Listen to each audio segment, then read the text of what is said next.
যে সময় বনী ইসরাঈল থেকে আমি অঙ্গীকার নিয়েছিলাম তারা যেন আমি রবের ইবাদতের ব্যতীত অন্য কারো আনুগত্য না করে, অন্য কারো ইবাদত না করে, এবং তারা যেন পিতা মাতার সাথে সৎ আচরণ করে, ইহসান করে। সূরাতুন নিসা 36 নম্বর আয়াত আল্লাহ রাব্বুল আলামিন বলেন, ওয়া'বুদুল্লাহা ওয়া লা তুশরিকু বিহি শাইআ ওয়া বিল ওয়ালিদাইনি ইহসানা। হে নবী, আপনি বলে দেন আমি রবের ইবাদতের মাধ্যমে কেউ যেন শরীক না করে, আমি আপনার ইবাদতের মাধ্যমে কার যেন অংশীদার না বানাই, এবং তারা যেন ওয়াবিল ওয়ালিদাইনি ইহসানা, আমি আল্লাহ রাব্বুল আলামিনের ইবাদত করে।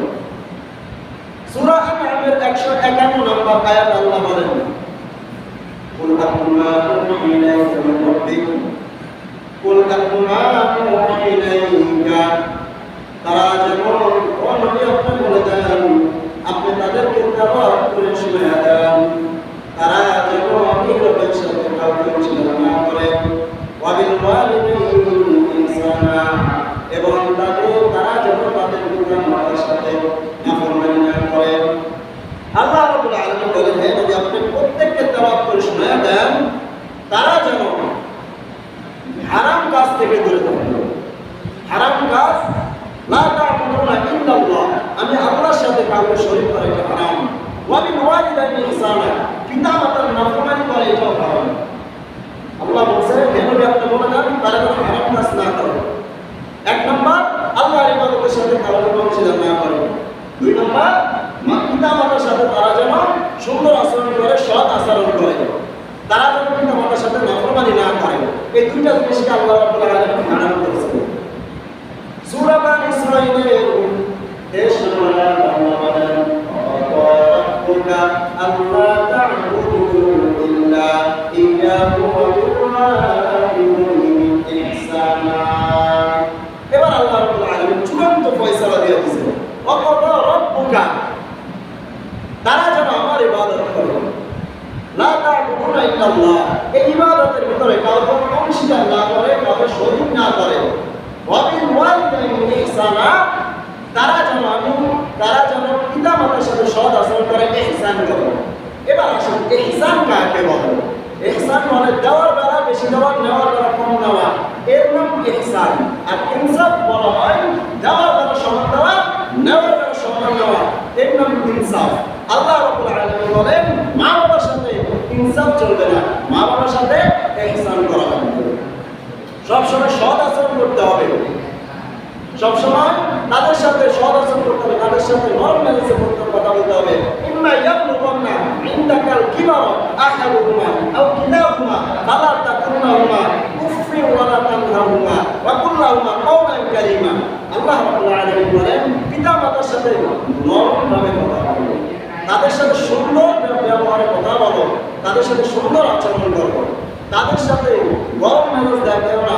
উফফিন লাকুমা, তুমি এমন কোনো আচরণ করিও না যে তোমার পিতা মাতা তোমার ব্যবহারে খুব শব্দ করে, কি শব্দ করে? খুব শব্দ করে, বা তোমার পিতা মাতার আচরণে তুমি সন্তান হয়ে তুমি পিতা মাতার ব্যবহারে আচরণে তুমি নিজে খুব শব্দ করিও না। আল্লাহ রাব্বুল আলামিন কোরআনের ভিতরে স্পষ্ট ঘোষণা দিয়েছেন। আল্লাহ নবী বলে, তোমরা যারা জান্নাতে যেতে চাও, তোমরা যারা জান্নাতে যেতে চাও, অবশ্যই অবশ্যই তোমাদের পিতা মাতার খেদমত করবা। পিতা মাতার কি করতে বলছে? খেদমত করতে বলছে। পিতা মাতার খেদমত যারা করবে তাদের জন্য জান্নাত, দুইটা জান্নাতের দরজার সামনে আল্লাহ দাঁড় করে দিবে যারা পিতা মাতার খেদমত করবে। আল্লাহ রাব্বুল আলামিন বলেন, আমি তিন শ্রেণীর ব্যক্তির দিকে হাসরের ময়দানে তাকাবো না, তাদেরকে আমি রহমতের দৃষ্টিতে তাকাবো না, তাদেরকে আমি পবিত্র করবো না। তার মধ্যে এক শ্রেণী হলো ওয়া বিল ওয়ালিদাইন হাক্কুল ওয়ালিদাইন, যারা পিতা মাতার সাথে নাফরমানি করে, যারা পিতা মাতার সাথে নাফরমানি করে। দুই নম্বরে আল্লাহ নবী বলেন ব্যভিচারকারী, জিনাকার, ব্যভিচারকারীর দিকে আল্লাহ হাসরের ময়দানে তাদের দিকে রহমতের দৃষ্টিতে তাকাইবে না, তাদের দিকে ফিরেও তাকাবে না। তিন নম্বর আল্লাহ বলেন যারা প্রাণ করে খোটা দেয়, যারা দান করে কোটা দেয়, কথার কথা মসজিদে আপনি দান করছেন, দান করার পর দেখেন মসজিদের সামনে একটা ময়লা বা ফ্যান আসতে ঘুরে, ফ্যান আপনার সামনে চালানো হয় নাই, এই নৌসাদ মহাজন সাহেব ফ্যান আসতে ঘুরে কেমন? আমরা কি মসজিদের টাকা দেই না? এমন ব্যবহার অনুষ্ঠান না। এই যে এই কথা বলা যে আমরা কি মসজিদের টাকা দেয় না, ইমাম সাহেবের ঠিক মতো পায় না, ইমাম সাহেবকে আমরা টাকা দিয়ে আসছি, টাকা দিয়ে দান করে মসজিদে তারপরে কোটা দেয়। একটা হাদিস আছে, থেকে মাসালা মনে রাখবেন, কোন ইমাম সাহেবকে যদি কেউ চাকর মনে করে, এ আমাদের গোলাম। ইমাম অর্থ কি আপনারা জানেন? ইমাম অর্থ নেতা। ইমাম অর্থ কি? নেতা। যদি কোনো মানুষ মনে করে ইমাম আমাদের চাকর, মুসলিমদের নামাজ হবে না, আর ইমাম সাহেব চাকরের পিছনে কোনো সময় নামাজ হতে পারে? আপনারা বলেন, একজন চাকর কোনো সময় ইমাম করতে পারে না? ইমাম হচ্ছে একজন নেতা। যদি কেউ মনে করে ইমাম সাহেব চাকর, তাহলে একজনও নামাজ হবে না। মাসালা খুব ভালো করে মনে রাখবেন, ইমাম অর্থ নেতা। ইমাম সাহেবকে কেউ যদি মনে করে চাকর, কেউ যদি অর্ডার করে ইমাম সাহেব এখানে ময়লা কেন? মসজিদের ভিতরে আছে ময়লা আছে, কথার কথা, এই ইমাম সাহেব ময়লা কেন এখানে? অর্ডার করে ইমামকে। মানুষ অর্ডার করে কাকে? চাকরকে। কাকে অর্ডার করে? চাকরকে। নেতা কিন্তু অর্ডার করার সাহস পায় না, তারা নেতাকে সাহস পায় না। চাকর যারা, তাদেরকে অর্ডার করে। আল্লাহ রাব্বুল আলামিন বলেন, নবী বলেন, যারা চাকর পিছনে নামাজ পড়া জায়েজ নাই। ইমাম সাহেবদেরকে যারা মনে করে চাকর, খতিব সাহেবদেরকে যারা মনে করে চাকর, আমাদের গোলাম, আমাদের মনে করে খতিব সাহেব কথা বলবে, তাহলে মনে রাখবেন এই খতিবের কোনো কাজ আসবে না। এই ইমামতি, এই যে ইমামতি করে, এই ইমাম আপনাদের নামাজ একজনেরও হবে না আপনার চাকর মনে করার কারণে। এজন্য ইমাম সাহেবকে সর্বোচ্চ স্থানে দাঁড় করাইতে হবে। ইমাম সাহেবকে নেতা মানতে হবে। হুজুর যেটা বলছে এটা মানতেই হবে। শরিয়ত আইন যদি হয়, শরিয়তের আইন বিনিময় যদি এটার ভিতরে শরিয়ত থাকে, ইমাম সাহেব এমন কিছু কথা বলছে এটা শরিয়ত সম্মত, এই কথা ইমাম সাহেবের মানা। ইমাম সাহেবকে জ্ঞান না দেওয়া, ইমাম সাহেবকে জ্ঞান না দেওয়া, ইমাম সাহেবটা ভুল করছে, যদি পার্সোনাল ভুল, এটা আপনি পার্সোনাল তাকে বুঝাই দেন, কিন্তু সমাজের সামনে যদি সে যদি শিরকি কোনো কাজ করে সমাজের সামনে, তাহলে প্রকাশ্যে তাকে সমাজের সামনে ক্ষমা চাইতে হবে। আর ইমাম সাহেব এমন কোনো পার্সোনাল ভুল থাকে, তাহলে তাকে পার্সোনাল বুঝাবেন, হুজুর এভাবে এভাবে। কিন্তু মানুষের সামনে, সবার সামনে দাঁড় করা, ইমাম সাহেবের ইজ্জতে হামলা করা, এটা হাদিসে নিষেধ। আল্লাহ রাব্বুল আলামিন কি বলছে? ইম্মা ইয়াবলুগান্না ইনদাকাল কিবারা আহাদুহুমা আও কিলাহুমা ফালা তাকুল লাহুমা উফফিন ওয়ালা তানহারহুমা ওয়া কুল লাহুমা কাওলান কারীমা। হে সন্তান, তোমরা তোমার পিতা মাতাদের সাথে সৎ আচরণ করো, সুন্দর ব্যবহার করো। তোমরা এমন কোনো আচরণ করো না তোমাদের আচরণের কারণে তোমার পিতা মাতা কষ্ট পায়। তোমাদের আচরণের কারণে পিতা মাতা হাত তুলে দোয়া, মনে রাখবেন, পিতা মাতা হাত তুলে দোয়া করা লাগে না। পিতা মাতার সম্পর্ক আল্লাহর সাথে, এদের সব মাঝখানে কোনো পর্দাও থাকে না, পর্দা থাকে না, এদের মাঝখানে কোনো পর্দা থাকে না। আল্লাহর সাথে সম্পর্ক সরাসরি বলতে দেরি, কবুল হইতে দেরি নেই। মনে রাখবেন, পিতা মাতার একটা সম্পর্ক। আল্লাহ রাসূলের কাছে এক সাহাবী এসে বলে, ইয়া রাসূলুল্লাহ, আমার সন্তানও আছে, আমার সম্পদও আছে, আমার সন্তান আছে, আমার সম্পদও আছে। আমার পিতা এই সম্পদ থেকে চাই, আমার সম্পদ আমার পিতা চাই, আমার সম্পদ আছে, আমার ছেলে আছে। উনি বুঝাইতে চাইছে আমার সম্পদ আছে, আমার ছেলে আছে, আমার সম্পদ আমার ছেলের জায়গায় রাখো। আল্লাহ রাসূল তখন বললেন, হে সাহাবী, তুমি শুনে রাখো, তুমি এবং তোমার সম্পদ তোমার বাবা, তুমি এবং তোমার সম্পদ তোমার বাবা, আর তুমি তোমার যে সন্তান ওইটা তোমার উপার্জনের সন্তান, ওইটা থেকে তুমি আশা করো। অতএব ওই সন্তান, তুমি এবং তোমার সম্পদ দুইটাই তোমার বাবার জন্য। আল্লাহ নবী হাদিসের ভিতরে বলেন, এক সাহাবী আমার কাছে এসে বলেন, ইয়া রাসূলুল্লাহ, ইয়া হাবিবাল্লাহ, আমি সব সময় তার সাথে সৎ আচরণ করব। আল্লাহ নবী ডাকিয়ে বলে, উম্মুকা, তোমার মা, তোমার কি মা? আবার বললেন, ইয়া রাসূলুল্লাহ, সুম্মা আইয়ুন, আমি কার সাথে সবচাইতে ভালো ব্যবহার করব, কার সাথে সবচাইতে ভালো ব্যবহার করব? আল্লাহ নবী ডাকিয়ে বলে, উম্মুকা, তোমার মা। আবার বললেন, ইয়া রাসূলুল্লাহ, ইয়া হাবিবাল্লাহ, আমি সবচাইতে কার সাথে সৎ আচরণ করব? আল্লাহ নবী বলেন, উম্মুকা, তোমার মা। তিনবার বলার পর আবার সাহাবীরা বলে, ইয়া রাসূলুল্লাহ, ইয়া হাবিবাল্লাহ, তোমরা আইয়ুকে পর আমার সাথে সাথে আল্লাহ নবী বলে, আবু বকর তোমার বাবা। তিনবার মার কথা বলছে আর একবার বলছে বাবার কথা। তো 3 বার মায়ের কথা কেন বলছে? আল্লাহ কোরআনের ভিতরে বলেন হামালাতু উম্মুহু কুরহা ওয়া আদাতুহু কুরহা।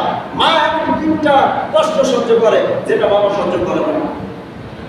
এক নম্বর আল্লাহ বলেন মা সন্তানকে গর্ভধারণ করে যেটা পৃথিবীর কোনো মহিলা গর্ভধারণ করে না।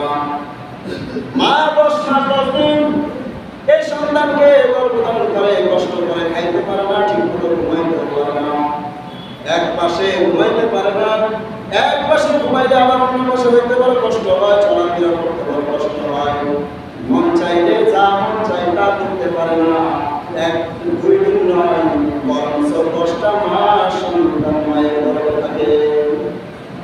আল্লাহ নবী বলে 1 নম্বরে মা সন্তানকে গর্ভধারণ করার কষ্টটা মা সহ্য করে। 2 নম্বরে আল্লাহ নবী বলেন হে সাহাবীরা 2 নম্বরে মায়ের কথা কেন বলা হয়েছে? হামালাতু উম্মুহু কুরহান ওয়া আদাতুহু কুরহা। মা ডেলিভারির কষ্ট সহ্য করে। ডেলিভারির কষ্ট সহ্য করে কে? মা। সন্তানকে প্রসব করে, এই কষ্টটা মা ছাড়া অন্য কেউ সহ্য করে না। একটা জিনিস মনে রাখেন, মানুষের পেট থেকে মানুষ বের হওয়া কত বড় কষ্ট, এই কষ্ট পৃথিবীর কোনো পুরুষ সহ্য করে না, এটা মা সহ্য করে। এই জন্য আল্লাহ নবী মায়ের কথা 3 বার বলছেন। এরপর 3 নম্বরে আল্লাহ নবী ডাক দিয়ে বলেন 3 নম্বর হলো মা 24 মাস পর্যন্ত সন্তানকে দুধপান করায়। সন্তান দুনিয়া আসার পর কোনো তার কথা থাকে না, সে বলতেও পারে না আমার এখন ক্ষুধা লাগছে, কি কারণে কান্না করে, একমাত্র মা ব্যতীত দুনিয়ার কেউ জানে না। মা ব্যতীত আর দুনিয়ার কেউ জানে না। এই মা 10 মাস 10 দিন রাখার পর সন্তানকে প্রসব করার পর দুধপান করায়। এই জন্য আল্লাহ নবী বলছে এই 3টা কষ্ট একমাত্র মা সহ্য করে, পৃথিবীর কোনো পুরুষ সহ্য করে না। এই জন্য আল্লাহ নবী বলছেন মায়ের কথা 3 বার। কয়বার? 3 বার। আজকে যারা নারী আর পুরুষের সমান অধিকার খোঁজে, পশ্চিমাদের অনুসরণ করে নারী আর পুরুষ সমান অধিকার, আমাকে একটু বলেন তো পুরুষ কোনদিন এইগুলা করতে পারবে? সন্তান প্রসব করতে পারবে? গর্ভধারণ করতে পারবে? যারা আজকে নারীর অধিকার সমান অধিকার খোঁজে তারা নারীদের সমান অধিকার খোঁজে না, বরঞ্চ ঘর থেকে বের করে তাদেরকে চাকর বানাইতে চায়। তাদেরকে কি বানাইতে চায়? চাকর বানাইতে চায়। মুসলমান ইসলাম ধর্ম নারীদেরকে এত সম্মান দান করছে, পৃথিবীর কোন ধর্মে নারীদেরকে এত সম্মান দান করে না। আল্লাহ রাব্বুল আলামিন নারীদের উদ্দেশ্যে করে বলেন আকারনা ফি বুয়ুতিকুন্না ওয়া লা তাবাররাজনা তাবাররুজাল জাহিলিয়াতিল। হে নারীরা তোমরা ঘরে ভিতরে অবস্থান করো। কোথায় অবস্থান করতে? ঘরে ভিতরে না। নারীদেরকে কই পাঠাবেন? বাজারে। কই পাঠাবেন? বাজারে। পুরুষরা ঘরে বসে না। আল্লাহ বলছে নারীদেরকে ঘরের ভিতরে অবস্থান করতে। আর আমাদের সমাজে বাজারের তুলনাতে যদি বাজারে যায় তাহলে নারীদের জন্য বাজারের হাটও চায় না, এত নারী মহিলা বাজারে থাকবে। আল্লাহ বলছেন নারীদেরকে বলছে ঘরের ভিতরে অবস্থান করতে। আমরা করি কি? নারীদেরকে ঘর থেকে বাইরে করে দেবো। আর আমরা প্রতিবাদ জানাই নারী পুরুষ সমান অধিকার দিতে। নাউযুবিল্লাহ। নারীদেরকে আল্লাহ তো সম্মান দান করছে, নারীদেরকে বলছে হে নারী আকারনা ফি বুয়ুতিকুন্না, তোমরা ঘরের ভিতরে অবস্থান করো।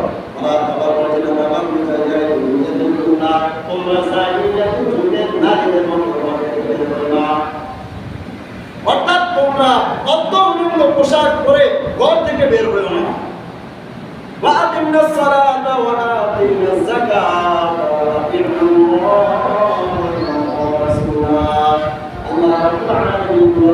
তোমরা ঘরের ভিতরে অবস্থান করো এবং তোমরা চাইলে যুগেদের নারীদের মতো ঘর থেকে বের হও না।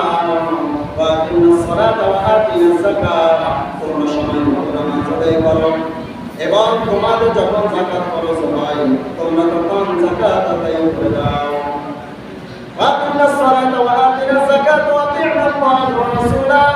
আল্লাহ এবং রাসূলের অনুগত করো। আর তোমাদের স্বামীর বৈধ যে কথাগুলো যে আচরণগুলো এগুলো পালন করে যেতে পারো, তাহলে তোমাদের জন্য আল্লাহ সুসংবাদ দিয়েছে। নারীদের জন্য আল্লাহ সুসংবাদ দিয়েছে 5 ওয়াক্ত নামাজ সময় মতো করা, পর্দা ঠিকমতো আদায় করা, যাকাতের সময় যাকাত দেওয়া, আর আল্লাহ এবং রাসূলের অনুগত করা, স্বামীর বৈধ আদেশগুলো পালন করা। যদি এমন করে কোনো নারী অন্য অন্ধকার কবরে যেতে পারে, আল্লাহ রাব্বুল আলামিন বলেন ওই নারীকে জান্নাতের 8টা দরজার সামনে দাঁড় করানো হবে, আর বলা হবে হে নারী, আজকে তোমার যে দরজা ইচ্ছা ওই দরজাতে তুমি প্রবেশ করো। সুবহানাল্লাহ। আল্লাহ নারীদেরকে সম্মান, ইসলাম নারীদেরকে সম্মান বাড়াইছে না কমাইছে? কথা বলেন। নারীদেরকে ইসলাম সম্মান বাড়াইছে, কিন্তু আজকে পশ্চিমাদেরকে অনুসরণ করার কারণে তারা মনে করে নারীদেরকে আল্লাহ সম্মান কমাই দিয়েছে, ইসলাম নারীদেরকে সম্মান কমাইছে। বরঞ্চ না, আল্লাহর নবী দুনিয়ায় আসার আগে, আল্লাহর নবী যখন আসার আগে কন্যাদেরকে জীবন্ত পুঁতে দেওয়া হতো। আপনারা জানেন না এই ঘটনা? যারা অন্য ধর্ম অবলম্বী তারা নারীদেরকে, কন্যা সন্তানদেরকে জীবন্ত পুঁতে ফেলত। আল্লাহর নবী যখন আসলেন এই আদর্শ বাতিল করে দিলেন। নারীদেরকে সম্মান করার কমাইছে। দেখেন আল্লাহ ডাকতে বলেন ওয়াকাদা রাব্বুকা আল্লা তা'বুদু ইল্লা ইয়্যাহু ওয়া বিল ওয়ালিদাইনি ইহসানা। তোমরা পিতা মাতার সাথে, আমি রবের সাথে কোনো শরিক করবে না, আমি রবের ইবাদত করবা এবং তোমার পিতা মাতার সাথে কোনো ইহসান করবা। আমাদের সমাজে আমরা মা বাবার সাথে ভালো ব্যবহার করার কথা, মা বাবা খাইতে পারে না, অথচ পীরের দরবারে মুরিদ রাজি করে কাকে? পীরকে। আমার বিশ্বাস এর গরু না দিলে চলবে না, অথচ বাড়ির দরজায় মা না খায় আছে, এটা খোঁজ খবরও নেয় না।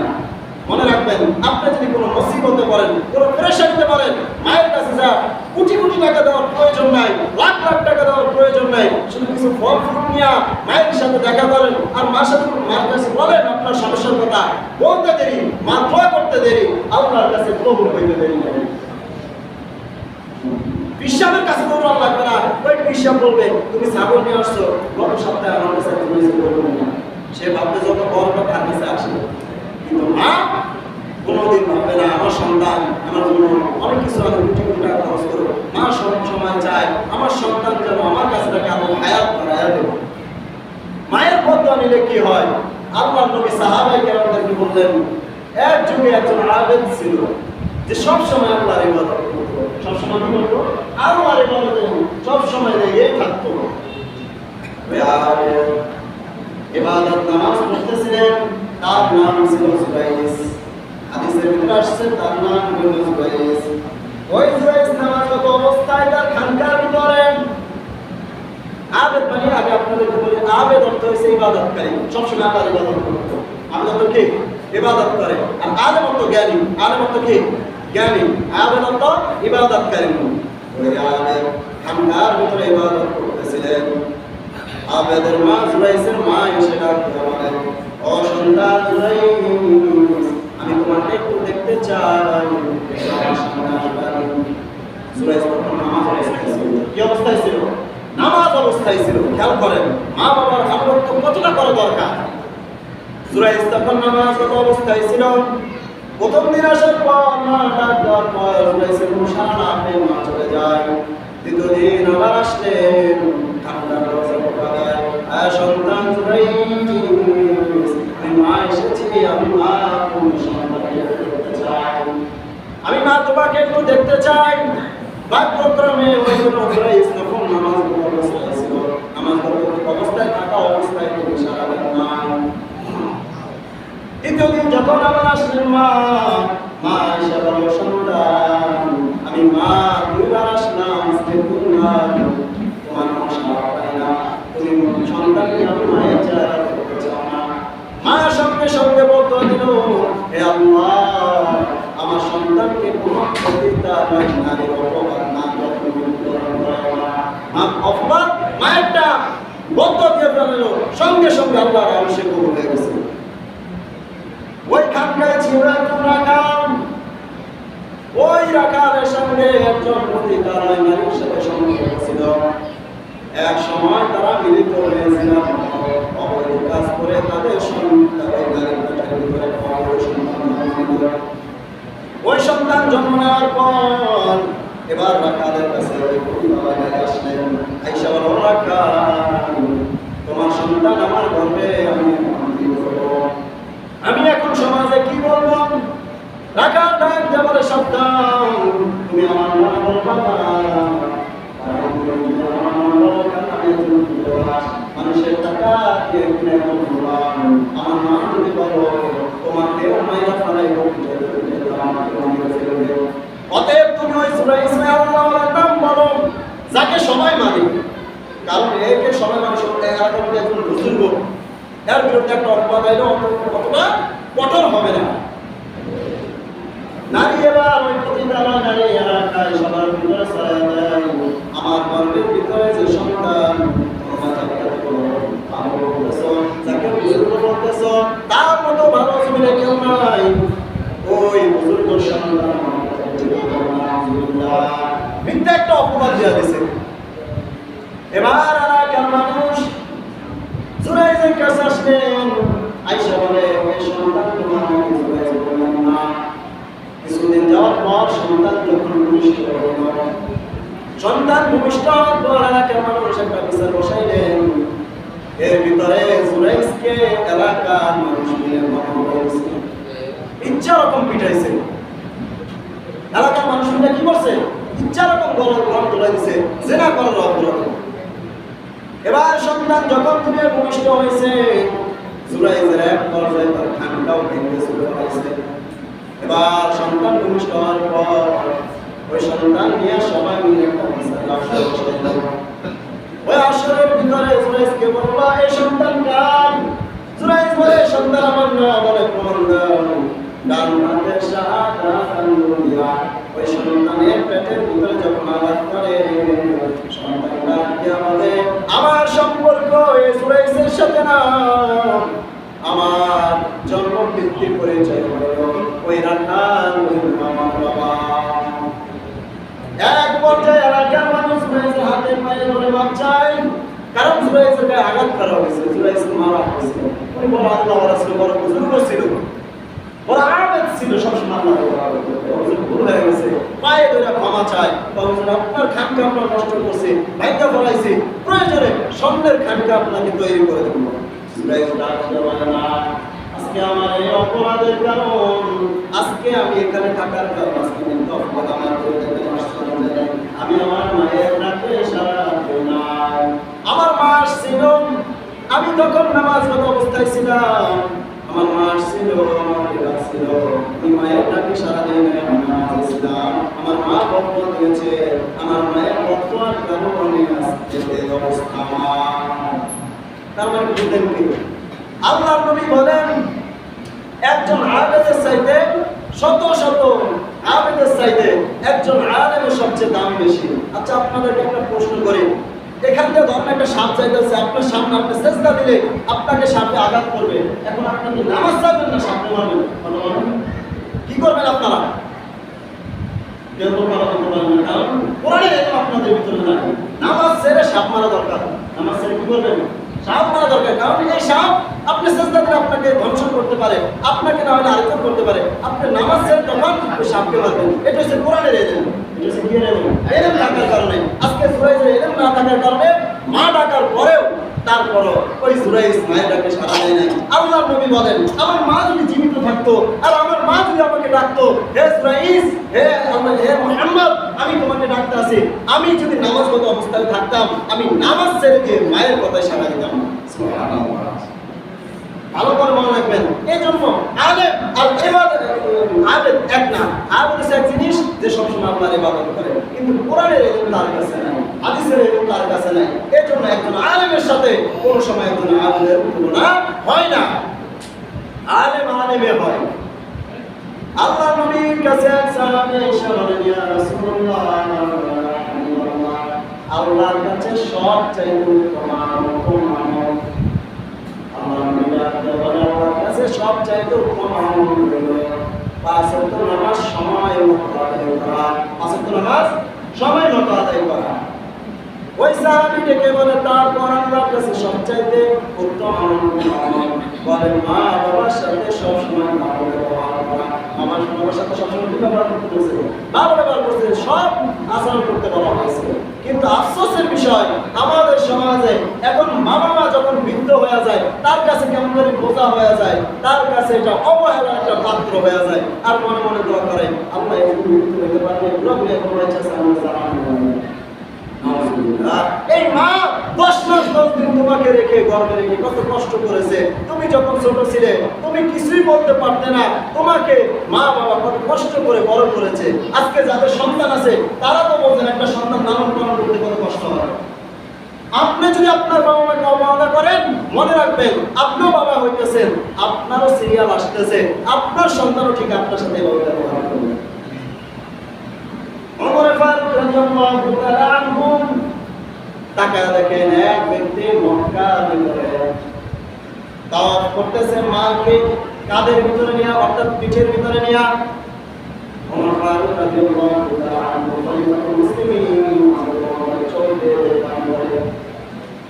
হযরত ওমরের চোখ বেয়ে পানি পড়ার পর এবার ওই ব্যক্তি দেখে বলেন, আমার এই মনে করো না আমি শুধু এই ঘরের ভিতরে মাকে পিঠের ভিতরে রাখতেছি, আমি ইয়ামান থেকে এসেছি, ইয়ামান থেকে আমি পায়ে হেঁটে হেঁটে মাকে পিঠের ভিতরে নিয়ে আজকে মক্কা তওয়াফ করতেছি।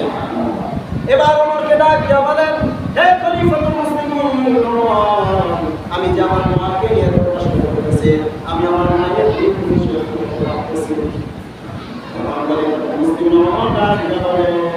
ও ভাই, তুমি তো জানো না মায়ের একটা দীর্ঘশ্বাসের দিন তুমি এখন শুরু করতে পারবা, কারণ মা বাবা তোমাকে দেখে কত কষ্ট করেছে। তুমি যখন ছিলে খাইতে পারতে না, ঘুমাইতে পারতো না, তোমার কারণে তোমার মা বাবা কত কষ্ট করেছে, কত রাত ঘুম মিস তাও না জানি না। আজকে তুমি বড় হয়ে সফল হইয়া তুমি যখন টাকা পয়সা ইনকাম করতে পারো, তখন তুমি মা বাবার সাথে কেমন খারাপ ব্যবহার করো। আল্লাহ নবী বলেন, মা বাবা যারা দোয়া দিবে তাদের দুইটা জিনিস দুনিয়াতে আল্লাহ দিবেন। এক নম্বরে রিজিকের কোনো অভাব না। এক নম্বরে কি দিবে না? রিজিকের কোনো টেনশন তার থাকবে না, মা বাবার যারা খেয়াল করবে। দুই নম্বর আল্লাহ নবী বলেন, হায়াত আল্লাহ বাড়ায়া দেব। কি বাড়ায়া দেব? হায়াত বাড়ায়া দেব। মা বাবার খেয়াল করতে হবে। আর মা বাবার সাথে যদি খারাপ আচরণ করে এর বিপরীত হয়ে যাবে, তোমার রিজিকের ভিতরে বরকত কমে যাবে, তোমার হায়াতের বরকত আল্লাহ কমে দিবেন। এক হাদিসের ভিতর আছে আল্লাহর নবী বলেন, একজন সাহাবী এসে আমাকে বলে, ইয়া রাসূলুল্লাহ, ইয়া হাবিবাল্লাহ, আমি আপনার সাথে জিহাদে যেতে চাই। কোথায় যেতে চাইছেন? জিহাদে যেতে চাইছেন। আল্লাহ নবী ডাক দিয়ে বলে, তোমার কি পিতা মাতা আছেন? ওই সাহাবী ডাক দিয়ে বলে, হ্যাঁ আমার পিতা মাতা আছে। তাহলে তুমি তোমার পিতা মাতাকে কেমন করো? তুমি জিহাদের সময় করে মাসওয়াক পেয়ে যাবা। পিতা মাতাকে আল্লাহ রাব্বুল আলামিন এত সম্মান দান করেছেন। পিতা মাতা যদি আরেকটা কথা বলি, পিতা মাতা যদি জালেমও হয়, পিতা মাতা যদি কাফেরও হয়, তাদের সাথে খারাপ আচরণ করা যাবে না। তাদের সাথে বুঝে কথা বলতে হবে নরম ভাষায়। তাদের তোমার উচ্চারণ, তোমার কথার স্কেল বাবা মার চাইতে যেন উপরে না ওঠে। পিতা মাতা যদি তোমার সাথে জুলুম করছে, তোমার জুলুম দেওয়া দরকার নাই। পিতা মাতা তোমার সাথে জুলুম করে থাকে, হাসরের ময়দানে ওইটা হাসরের ময়দানে পিতা মাতা আল্লাহ জবাব দিতে হবে। তোমার বিচার করার মতো কোনো অবস্থা নেই। যাদের পিতা মাতা আছে আল্লাহ রাব্বুল আলামিন প্রত্যেকের পিতা মাতাকে দীর্ঘায়ু খেয়াল দান করবেন। আলহামদুলিল্লাহ, আল্লাহ রাব্বুল আলামিনের শুকর, আমার পিতা মাতা এখনো জীবিত আছে। আমার মা খুবই অসুস্থ, আপনারা একটু দোয়া করবেন আল্লাহ রাব্বুল আলামিন আমার মাকে যেন দীর্ঘায়ু খেয়াল দান করেন। সকলে বলি আমিন। আর যতদিন আপনারা জীবিত আছেন পিতা মাতার নাফরমানি করবেন না। একটাই আপনাদের কাছে আজকের এই বয়ানের একটাই উদ্দেশ্য, পিতা মাতার সাথে সবসময় সৎ আচরণ করবেন, পিতা মাতার সাথে কোনো সময় খারাপ আচরণ করবেন না, পিতা মাতাকে কোনো সময় ধমক দেওয়া কথা বলবেন না, গরম মেজাজে কথা বলবেন না। মনে রাখবেন আপনার জীবন ধ্বংস হইতে 2 মিনিটের ব্যাপার। গড় পড়লে ছাই দেখা যায়, ছাই দেখা যায় না, একটা গড় যদি পড়া যায় ছাই দেখা যায়। কপাল যদি পড়া যায়, কসম খোদার এই কপাল পড়লে এই কপালের ভিতরে ছাইও দেখা যায় না। এমন ভাবে কপাল পড়ে 100টা সেজদা দিয়া কপাল যদি কালাও বানায় ফেলান আর বাবা মার সাথে খারাপ আচরণ করেন, আপনার জন্য আল্লাহর নবী বলছে আপনার জন্য জান্নাত হারাম। জান্নাত কি হারাম করা হয়েছে। অতএব পিতা মাতার সাথে সৎ আচরণ করার মতো আল্লাহ রাব্বুল আলামিন আমাদের প্রত্যেককে তৌফিক দান করুন। সকলে বলি আমিন। যারা সুন্নাত করেন নাই 4 রাকাত তাফাজ্জুল আলাইহি বলেন। আসসালামু আলাইকুম ওয়া রাহমাতুল্লাহি ওয়া বারাকাতুহু।